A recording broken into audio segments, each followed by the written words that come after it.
ফিলিস্তিনের গাজা উপত্যকায় গত ২৪ ঘন্টায় ইসরায়েলি বিমান হামলায় অন্তত ৪৩ জন নিহত হয়েছে। আহত হয়েছে আরও অন্তত ৭৭ জন। ইসরায়েলি প্রতিরক্ষা বাহিনীর বিমান অভিযান শুক্রবার ভোর থেকে ইসরায়েলি হামলায় এসব হতাহতের ঘটনা ঘটে। খবর আল জাজিরার।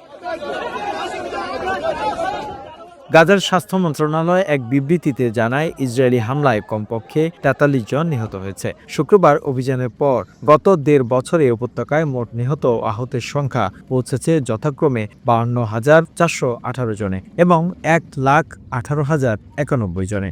এই নিহত এবং আহতের ৫৬% নারী ও শিশু।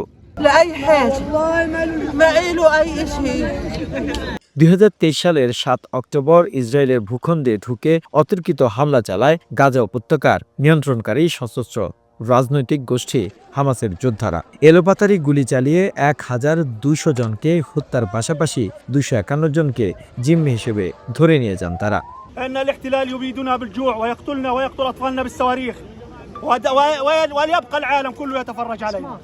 জিম্মিদের মুক্ত করতে ওই দিন থেকেই গাজায় অভিযান শুরু করে ইসরায়েলি বাহিনী। ১৫ মাসেরও বেশি সময় ধরে টানা অভিযান চালানোর পর যুক্তরাষ্ট্র ও মধ্যস্থকারী অন্য দেশগুলোর চাপে বাধ্য হয়ে গত ১৯ জানুয়ারি গাজায় যুদ্ধবিরতি ঘোষণা করে ইসরায়েল।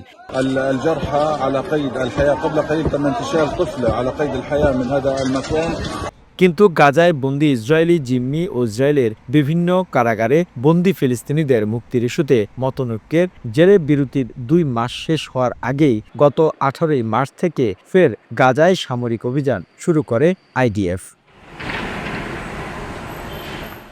গাজার স্বাস্থ্য মন্ত্রণালয়ের তথ্য অনুযায়ী দ্বিতীয় দফায় এই অভিযানে গত প্রায় ১.৫ মাসে গাজায় নিহত হয়েছে নতুন ২,৩০০ শতাধিক এবং আহত হয়েছে ৬,০০০-এরও বেশি ফিলিস্তিনি। The news Bangladesh desk report.